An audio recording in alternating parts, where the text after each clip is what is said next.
Here we have the inside of the 2021 Auto Sleeper Nuevo.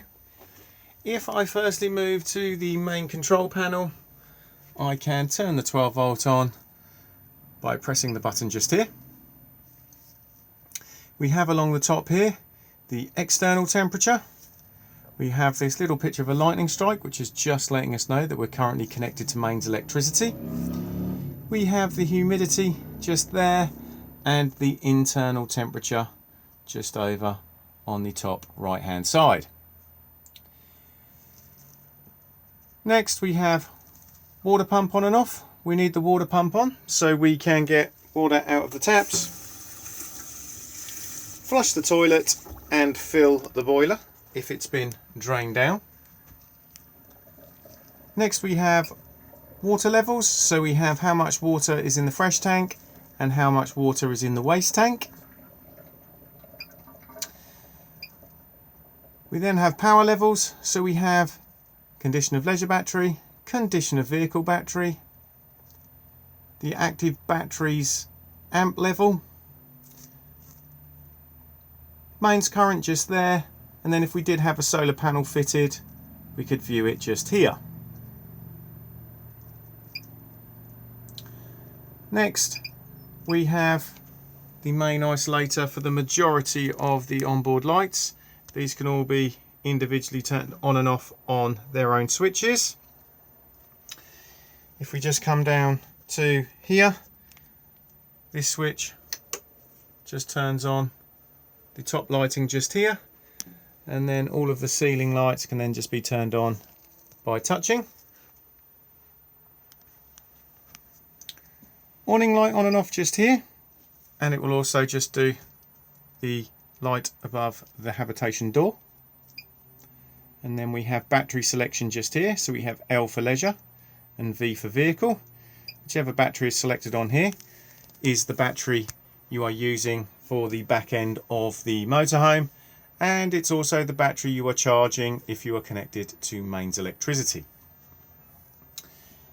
If we now press a little picture of the cog, we have the settings menu. So we have power settings just there. It's easiest just to leave the battery in smart mode. This way, when you're connected up to mains electricity, it will just switch between each one and keep them both topped up. We don't need to worry about the solar, as there is not one fitted to this particular model of van. This side we then have automatic tank fill. So we need this on if we're going to be using the whale filler on the outside of the motorhome. It will just make it live. And then we have tank heaters on and off just here for both the fresh and the waste tanks. So even though I've now turned these both on, the temperature outside does need to drop below about 3-4 degrees before they would actually activate. Next we have the lighting settings, so we can swap and change what lights we would like to come on when we turn the control panel on. You'll see at the moment that they're all in the off position, but it is just down to personal preference. Key beeps on and off, water level alarms for both the fresh and the waste tank. Set the brightness of this backlight on the control panel and how quickly the screen times out when it's not being touched. Then we just literally have the set the time and date, and then we end up back at the beginning again. If we now move across to the Trima control panel for the heating, air conditioning and hot water, we can turn it on by just pressing the button just here. You'll now see a series of icons, and as I begin to rotate this button, they will flash. So if we start with the first icon just there, this is for the air conditioning and the heating system. So if I now press it, you'll see we have heater, and if I rotate, you can see we have air conditioning.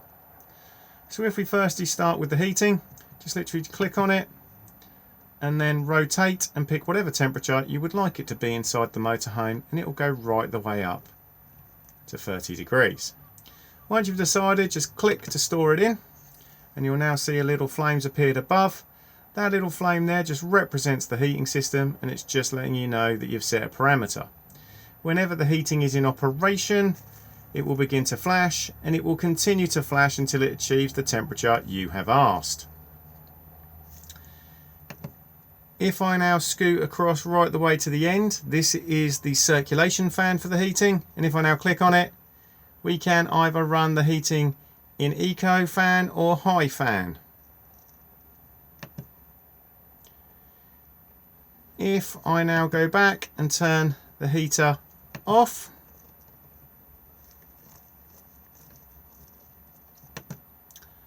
I can now go in and select the air conditioning, and again just click on it and you'll see the aircon is off. Again, rotate. We can either use the aircon to vent the motorhome, cool the motorhome, heat it, or we can just put it onto auto and then it will just keep the motorhome at whatever temperature you have asked.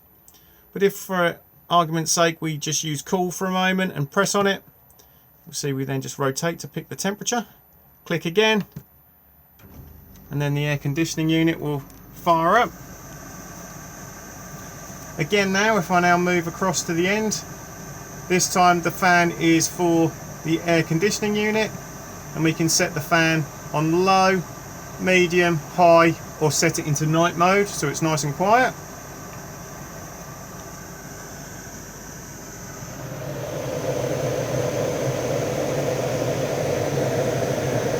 We can control the airflow on these dials and on this section just here.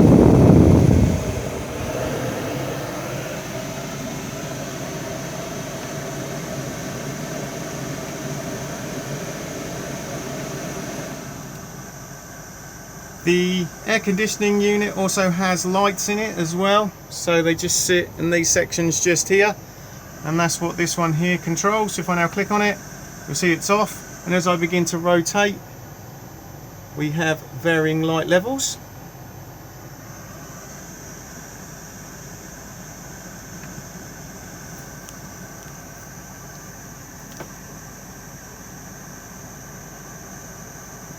After heating and air conditioning, we then have the next icon just there, and this one is for the hot water. Again, click on it and you'll see hot water is off. Now if I rotate, I can heat hot water in eco mode, which will give us a temperature of about 40 degrees, or I can heat it in hot, which will give us a temperature of about 60 degrees, and I can also perform a boost on the boiler. The boost is very handy, especially if there's going to be more than one of you having a shower in quick succession of each other, or if you just want hot water extremely quickly. If you do perform the boost and the heating is actually running, it will turn the heating off as it needs to use that extra power. And again, if I now click to store it in, you'll now see that an icon's appeared and it's letting us know that we're heating hot water in eco mode. And again, it will continue to flash until it's achieved the temperature you have asked.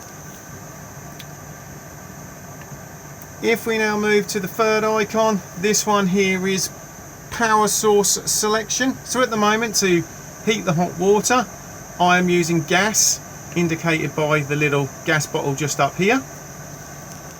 If I now rotate, I can run in what is known as dual fuel, so I can run on a mixture of gas and mains at 1 kilowatt, or a mixture of gas and mains at 2 kilowatts. Dual fuel is extremely handy, especially in the winter months if you want to get up to temperature really quickly, and it will only use the gas as it's required.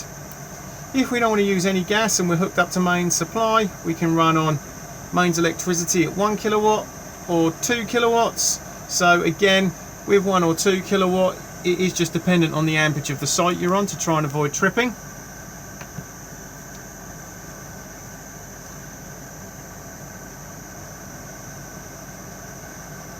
Next, we have in the bottom left hand corner here a basic timer. So if I now click on it, you can see we can set a start time, and again we just rotate and then click to store it in, and then an end time.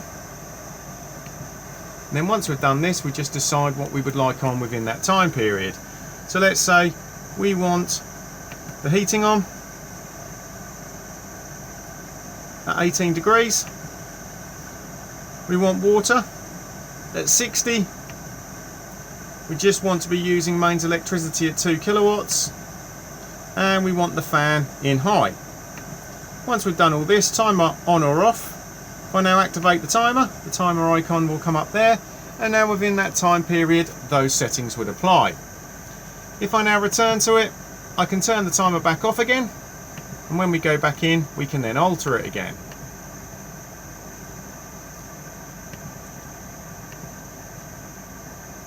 Next we have clock set, and then lastly we have the settings menu. Within the settings menu we have offset, which is just for the thermostat, just there, so if you don't think it's quite correct you can just slightly alter it. We then have the AC set. It is just basically, again, just to offset the thermostat within the air conditioning unit if that needs adjusting.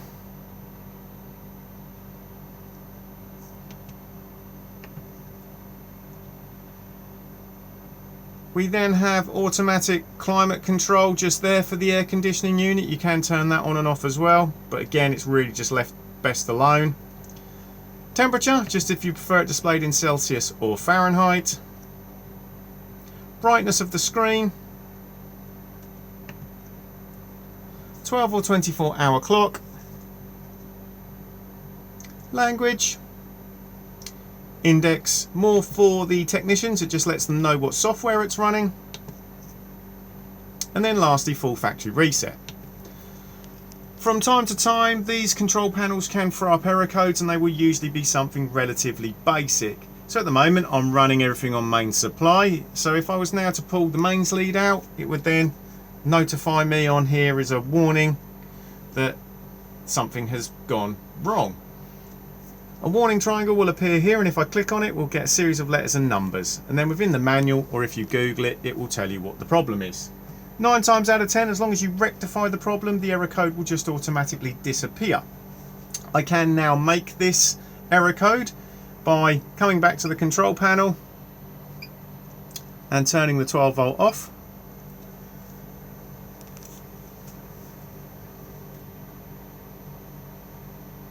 As you can see now, we have W255H and the warning triangle. This is the error code for I have lost 12 volt. Reason being is because I've turned the control panel off. So if I now turn it back on again, the error code will automatically disappear because we've restored 12 volt. So as I said, 9 times out of 10, as long as you rectify the problem, the error code will just disappear. If it doesn't happen, just go back to the warning triangle and double press on it, and then it will sometimes say no error, and then it will disappear. If that still doesn't work, if you've still got stuff running like I have at the moment up the top here, just turn it off, because the control panel can sort itself out a lot faster when it's not trying to do lots of things at once. If this still doesn't work, the good old-fashioned turn it off, turn it back on again. And the way we turn this control panel off is just by holding the button in just here until it says off. And if this still doesn't work, I then suggest doing a factory reset, because sometimes that's all that is required for these control panels. This particular system can be controlled via the Truma app. If you are going to use the app, firstly download it onto your device. Once this has been completed, make sure the Bluetooth is turned on, and then launch the app. Once you've done this, it will then ask you to come to the Truma iNet box. The Truma iNet box is just located above the microwave in this model.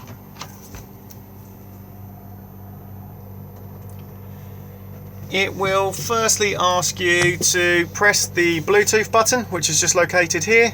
Once you press this, it will send the Bluetooth signal out and you'll be able to connect up to it. Once fully connected, you will be able to control your heating, hot water and air conditioning locally via Bluetooth. What you can also do is purchase a pay-as-you-go SIM card, which just locates where my finger is just here. And then once registered through the app, you will then be able to control everything from much further afield. If I now come down to the bench seat just here and remove the cushions,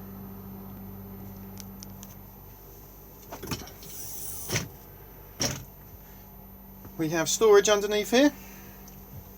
We also have the leisure battery just here. This is the main 12-volt fuse off the battery just here. Just the back of the LPG fill just there. And then underneath that we have the drain valve for the Truma boiler itself.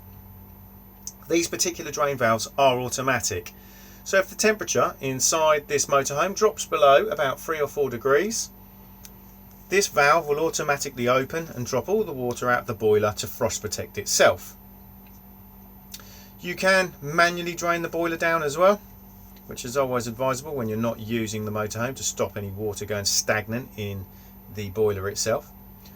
So if you're going to drain the boiler down, firstly make sure that the water pump has been turned off on here.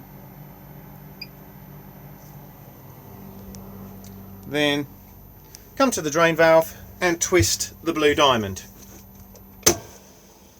Blue button will pop out at the bottom just there, and the water will begin to drain out of the boiler. If you are fully winterizing the motorhome, I always suggest that you then go round and open up all of the taps as well, because this will release any airlocks in the system and help it drain down much more efficiently. When it comes to refilling the boiler, make sure the taps are closed. Make sure the drain valve is closed.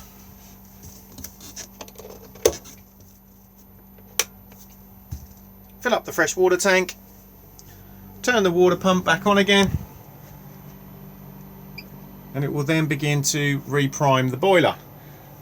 Let the pump run for a few minutes and then begin opening the taps.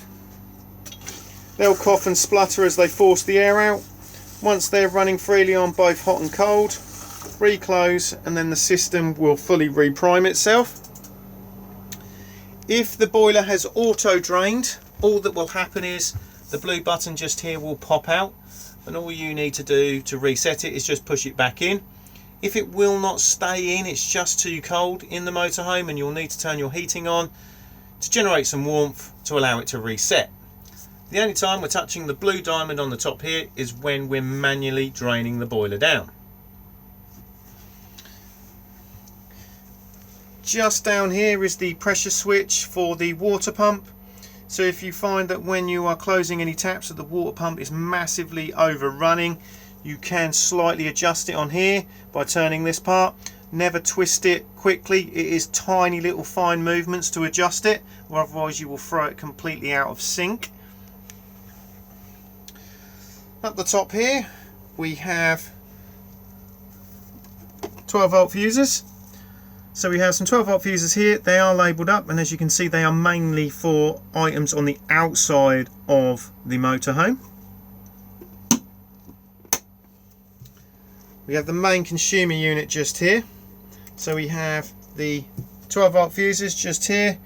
As you can see they are all numbered up and will correspond in the auto sleeper handbook. So if anything's not working on 12 volt, just check to see if you've blown a fuse. If a fuse has blown, a red light will appear in front of the fuse. The mains trip switches just here. So we have the 3 individual MCBs just here. Then we have the main RCD and test button just there. Again, they are numbered up and will correspond in the auto sleeper handbook. So if anything's not working on main supply, just check to see if you have tripped.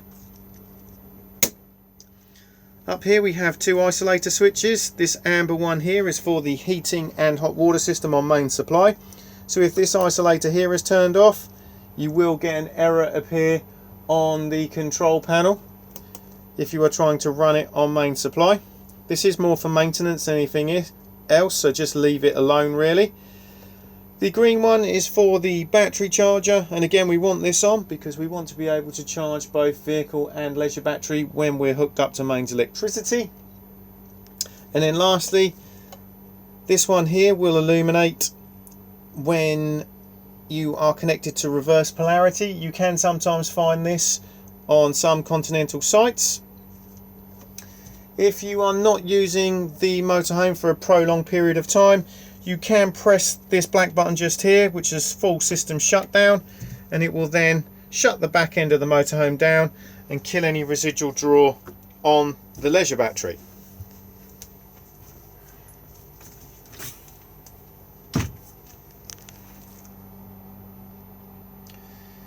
Underneath the other bench seat, you will see that we just have storage beneath.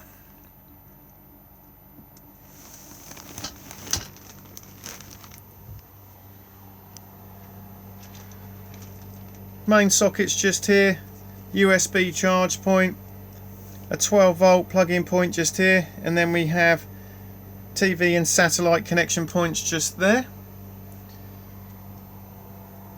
In the wardrobe is the digital amplifier for the television aerial on the roof. Turn it on and off just here, and then control the boost just here.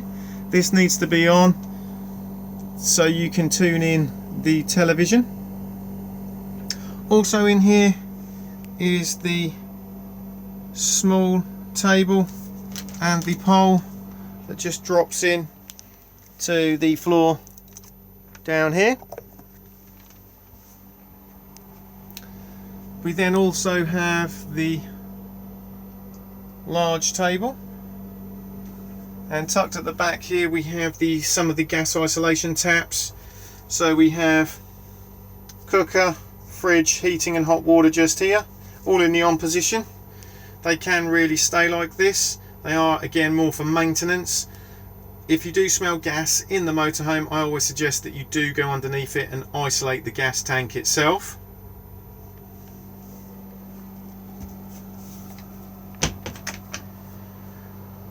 Microwave just here. The isolator switch for it is just here. This will only work on main supply. It's always advisable to remove any contents for travel.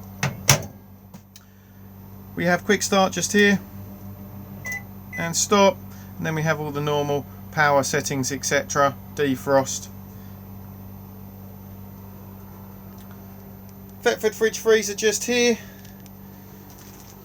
On and off just on the square button just here. This is an automatic fridge freezer, so as long as you are on A for auto, it will find the best power source it can for you. So because we're currently hooked up to mains electricity, it's put us onto mains with a little picture of the 2-pin plug just here. If I was now to run outside and pull the mains lead out, it would then automatically attempt to fire itself up onto gas. And as soon as I start the engine of the motorhome, it will then automatically go over to 12 volt maintain to keep itself cold whilst on the move. As you can see, the screen disappears after a few seconds. To bring it back up again, just tap the on off switch. And if I now press this one here, I can take it out of auto if I want to, and I can manually put it onto mains. I can manually put it onto 12 volt maintain. You'll see that we have an error code at the moment because the engine is currently not running. And I can manually put it onto gas.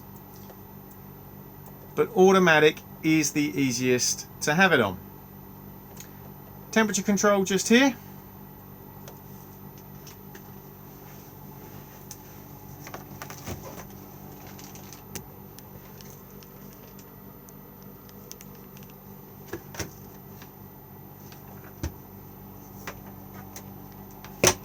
And then off again for when not in use by holding in again.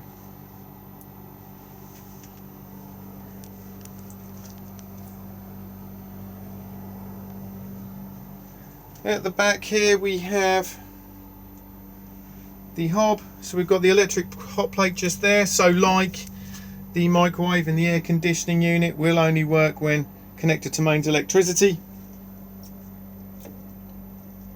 On and off just here. And then we have the 3 gas rings, and it's just push in, twist and push the igniter.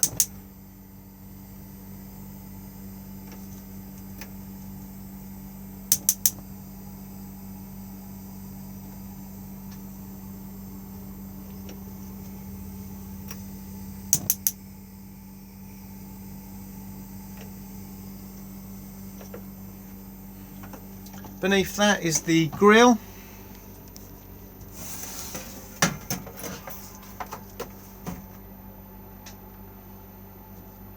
So again, push in, twist, and then press the igniter.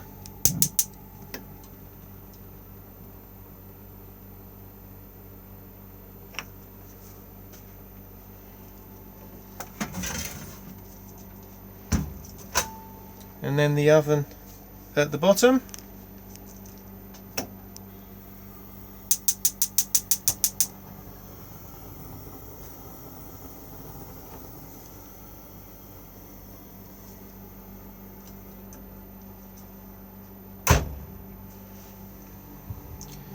Extractor fan just here, so we have light on and off, and then fan on and off just there.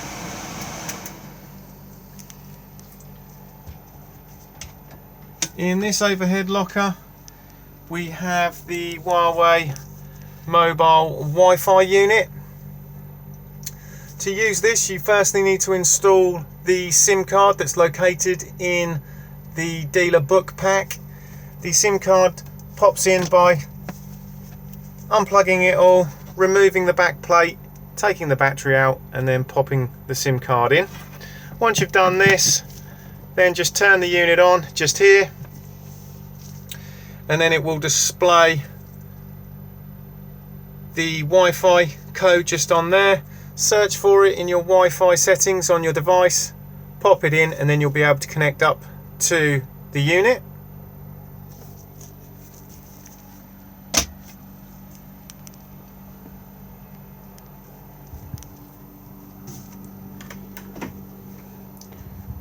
Washroom just here, so we have the shower just here. We get the shower cubicle by pulling the basin round, and then we just literally unclip the shower door itself, and then also then just swing this round. Do make sure that everything is fully secure for travel.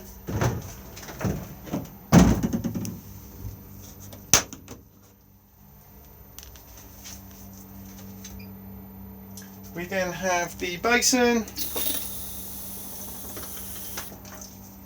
and the cassette toilet. To open to the cassette, just slide the grey lever across, push to flush on the top just here, and then close back up again. If this has been left open and you try to remove the cassette from the outside, it will not come out. So if you do feel resistance, just make sure that nobody's left it open. Level indicator for the cassette itself is just here, so it will rotate round to red when the cassette needs emptying.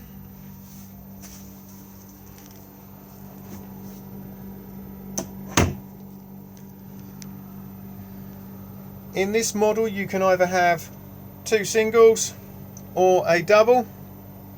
If you're going to have singles, the chairs do need to be rotated round as they are at the moment. They basically rotate round on these red levers just here, just push down and then the seat can rotate. Use the lever just located here to slide the chair backwards and forwards, and it's also height adjustable on the levers just here.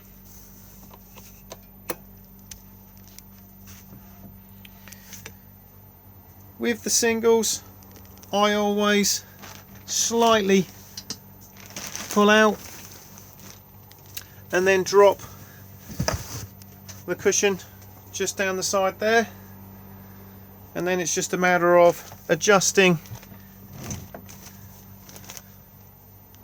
the seat